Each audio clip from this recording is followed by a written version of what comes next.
Hi friends, welcome to Selvi Mano's life style. இன்றைக்கி என்ன video பார்க்க போகிறோன்னா, சூப்பரான ஒரு துவையல் தான் ரெடி பண்ண போகிறோம். இந்த ஒரு துவையல் இருந்தால் போதும், உங்கள் உடம்புல இருக்க எல்லா பிரச்சனையுமே சரியாயிடும். உங்களுக்கு வந்துட்டு காய்ச்சலா, தலைவலியா, சளியா, உங்களுக்கு வந்துட்டு கிட்னி ப்ராப்ளமா, இல்லை சுகரா, இது எல்லாமே கண்ட்ரோலில் இருக்கும். இந்த ஒரு துவையல் உங்கள் வீட்டில் இருந்தால் போதும், நீங்கள் ரெகுலராக யூஸ் பண்ணுங்கள், எல்லாமே சரியாயிடும். வாங்க அந்த துவையல் எப்படி செய்கிறதுன்னு பார்க்கலாம். பாருங்கள், ஒரு கிண்ணி அளவுக்கு சுண்டைக்காய் எடுத்திருக்கேன். இது வந்து நம்ம வீட்டில் காய்ச்ச சுண்டைக்காய் தான். இந்த டைமில் வந்துட்டு சுண்டைக்காய் நல்ல சீசனு, அதனால் நீங்கள் வந்துட்டு இந்த டைமில் வந்துட்டு இந்த மாதிரி கிடச்சிதுன்னா செஞ்சு வச்சுக்கோங்க.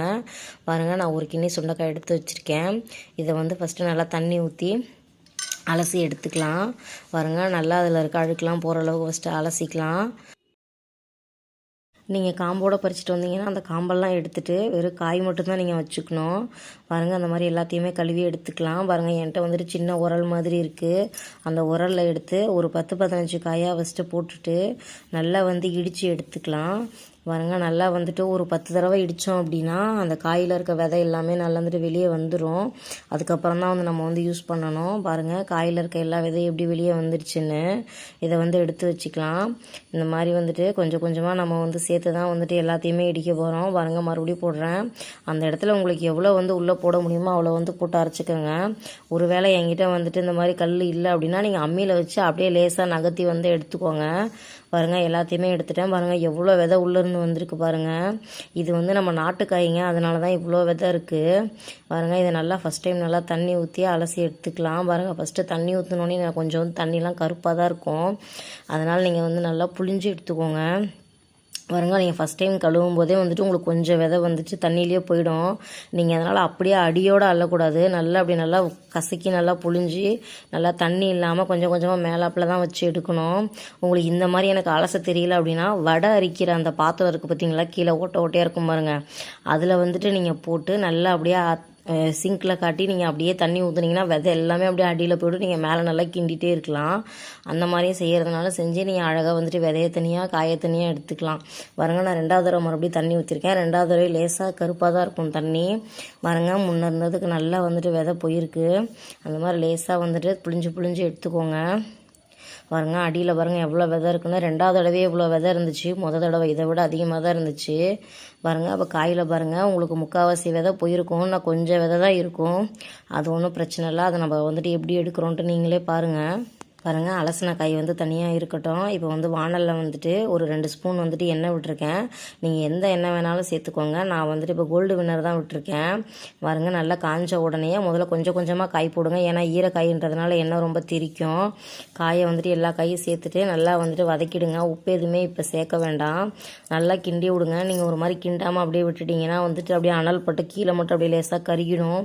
அப்புறம் காயோட டேஸ்ட்டே போயிடும். அதனால் வந்துட்டு பொறுமையாக நீங்கள் வச்சு கிண்டி விட்டுக்கிட்டே இருங்க. நீங்கள் சிம்மில் வச்சுக்கணுனாலும் சரி, இல்லை அனல் அதிகமாக வச்சுக்கணுனாலும் சரி, ஆனால் வந்துட்டு தீய விடாமல் நல்லா அப்படியே வதங்கி வரும். அது வரைக்கும் நல்லா கிண்டி விடுங்க. பொறுமையாகவே கிண்டுங்க. இந்த சுண்டைக்காயை வந்துட்டு நீங்கள் கண்டிப்பாக வீட்டில் செய்யுங்க. குழந்தைங்களுக்கு, பெரியவங்களுக்கு, வயசானவங்களுக்கு, கொஞ்சம் நடுத்தரத்தில் இருக்கவங்க எல்லாருமே சாப்பிட்லாம். யாருமே சாப்பிடாமல் கண்டிப்பாக வந்து அவாய்ட் பண்ணிடாதீங்க. இதில் இருக்க பெனிஃபிட்ஸ்லாம் தெரியாமல் வீட்லேயே பின்னாடியே செடி இருந்தால் கூடமே யாருமே அதை பறிக்கிறதும் கிடையாது, யூஸ் பண்ணுறதும் கிடையாது. சின்ன பிள்ளையில நானும் அப்படி தான் இருந்தேன்.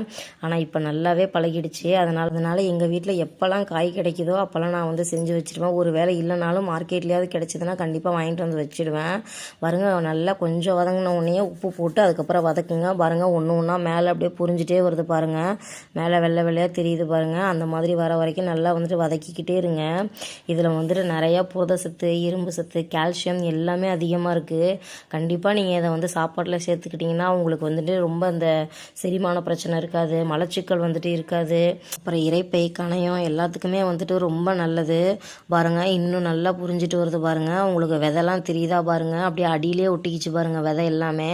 மேலே காய் மட்டும்தான் உங்களுக்கு நல்லா வந்துருச்சு பாருங்கள். நல்லா ஃப்ரை ஆகிடுச்சு. இன்னும் ஒரு 2 நிமிஷத்தில் வந்துட்டு நம்ம எடுத்துடலாம். அவ்வளோதான், முடிஞ்சிருச்சு பாருங்கள். நம்ம காய் நல்லா வந்துருச்சு. வந்தவுடனே நம்ம வேறு பாத்திரத்துக்கு வந்துட்டு மாற்றிடலாம்.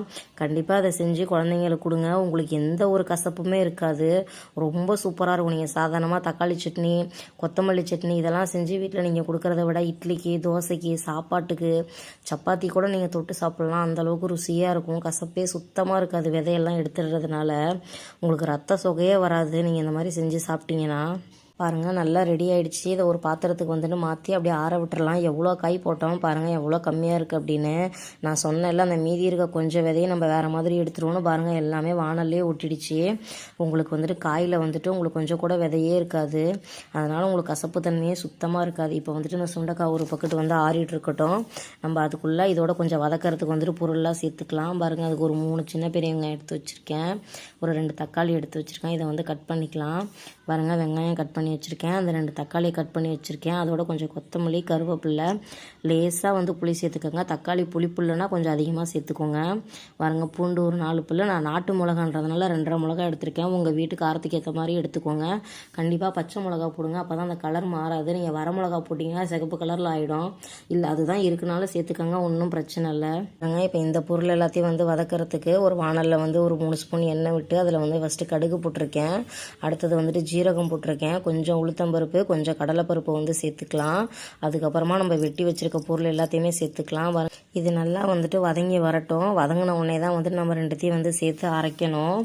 இந்த மாதிரி நீங்கள் செஞ்சு வச்சுக்கிட்டு நீங்கள் வந்து ஃப்ரிட்ஜில் வச்சுக்கிட்டாலும் சரி, இல்லை நல்லா நீங்கள் எண்ணெய் ஊற்றி நல்லா செஞ்சு நீங்கள் வெளியவே ஸ்டோர் பண்ணி வச்சுக்கிட்டாலும் சரி, உங்களுக்கு வந்து கிட்னி பிரச்சனை வராது. உங்களுக்கு வந்து சுகர் வந்து ரொம்ப கண்ட்ரோலாக இருக்கும். பிளட் ப்ரெஷர் வந்துட்டு வராது. அதுக்கப்புறம் இப்போ இருக்க லேடிஸ்க்கெலாம் இருக்கிற பெரிய பிரச்சனையே இந்த ஹார்மோன் இம்பேலன்ஸ் தான்.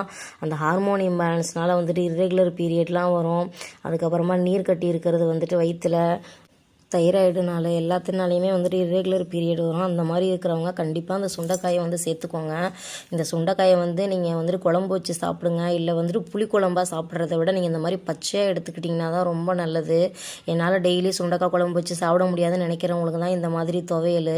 இந்த துவையலை வந்து நீங்கள் டிஃபனு, நீங்கள் வந்து லஞ்சு எதுலனாலும் நீங்கள் வந்து டெய்லியுமே சேர்த்துக்கோங்க, ரொம்ப நல்லது. ஒரு வேளை டெய்லியுமே சாப்பிட ஒரு மாதிரி இருக்குது அப்படின்னா கண்டிப்பாக வாரத்தில் ஒரு 3 நாளாவது சேர்த்துக்கோங்க. பாருங்கள், நல்லா போட்ட வெங்காயம் தக்காளி எல்லாம் வதங்கிட்டுருக்கு. இடையில லேசாக நான் வந்து இதுக்கு தேவையான உப்பு மட்டும் போட்டேன்.